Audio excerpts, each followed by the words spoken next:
What if the monster wasn't the creature stitched together from corpses, but the brilliant, cold-blooded scientist who created him? That's exactly the approach Hammer Films took when they reinvented Frankenstein for the screen.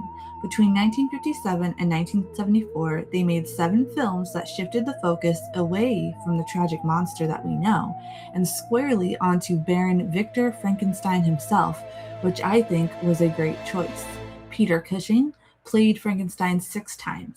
Today, we're diving into all 7 Hammer Frankenstein movies, what makes them different, how the series evolved, and why they still stand out as some of the most fascinating gothic horror ever made.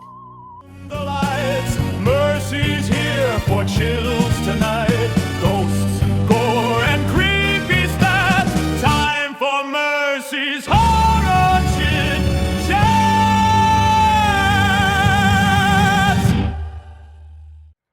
Hammer's Frankenstein cycle is unique. Unlike Universal's classic series, which centered around the creature, Hammer made Baron the main character, an obsessive, increasingly ruthless man of science who refuses to stop no matter the cost.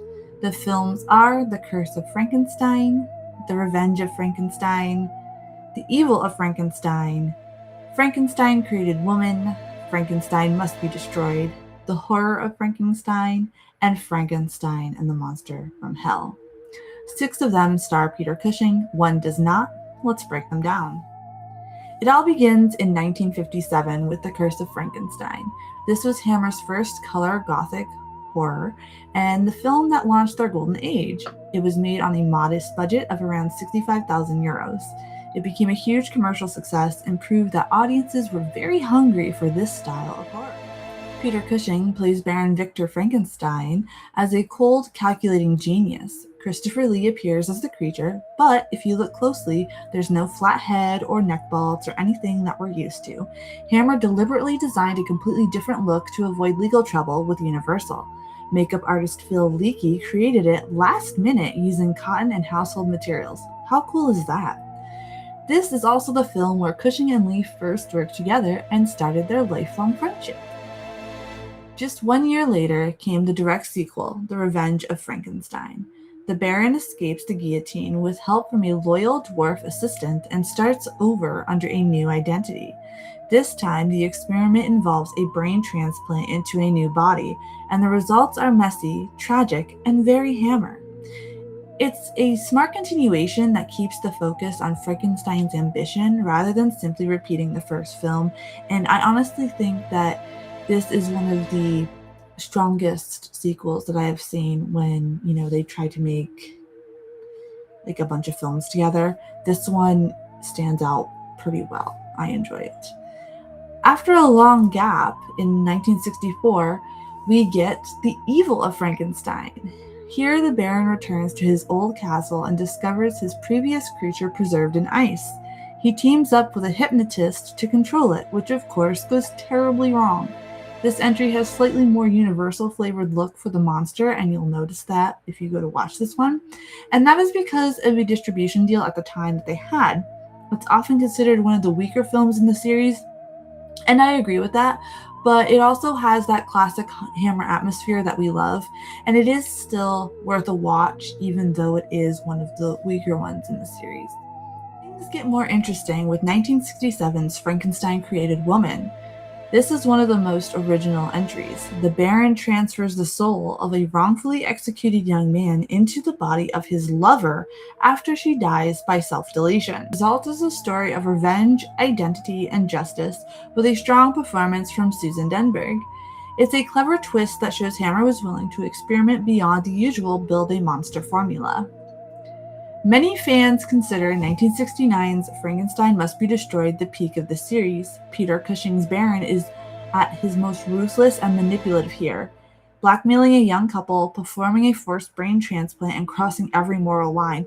And I do have to say, his performance in this one is absolutely amazing. You can see, compared to the other in the series, literally the slow transition of the scientist going mad, and he plays such a great mad scientist in this one. There's a controversial scene in this movie involving sexual violence.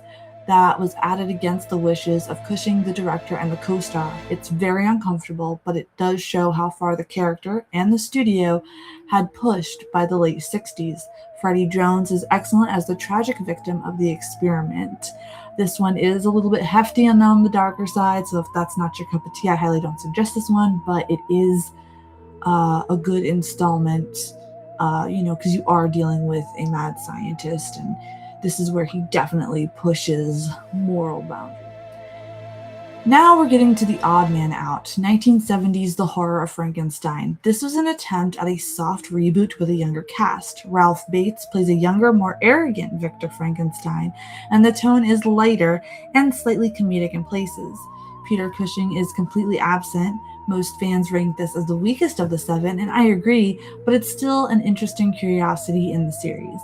And, like I said about The Evil of Frankenstein, even though these two seem to be the weakest of the Frankenstein series, both are definitely worth checking out. There's always something in Hammer movies that you can take from them, even if they aren't like strong stories. They're so beautiful, and there's just something you can always take from them. So definitely give them a shot. And then we have the final film that arrived in 1974, Frankenstein and the Monster from Hell, directed once again by Terence Fisher, who helmed 5 of the 7 films. It finds an aging Cushing as the Baron, operating inside an insane asylum. David Prowse, later Darth Vader, plays the creature. There's a melancholy end-of-era feeling to this one, and you truly feel it deep in your bones when you watch this. Cushing had recently lost his wife, and you can actually sense it in the weight he brings to the role of Frankenstein. It feels like a fitting, if subdued, farewell to the character.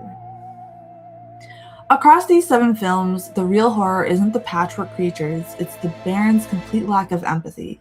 He starts as a driven scientist and ends as something far colder.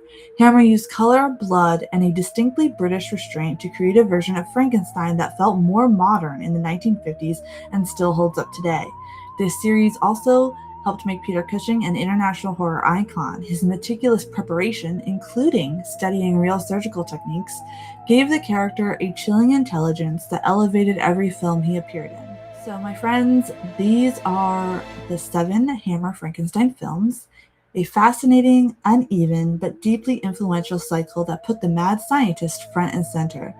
Whether you prefer the classic Gothic style of the early entries or the darker, more ruthless ones later, there's something unique about watching Peter Cushing's Baron refuse to stop, no matter the cost. Which one is your favorite? Let me know in the comments below, and if you enjoyed this look at Hammer's Frankenstein series, consider liking, sharing, and subscribing for more classic horror deep dives.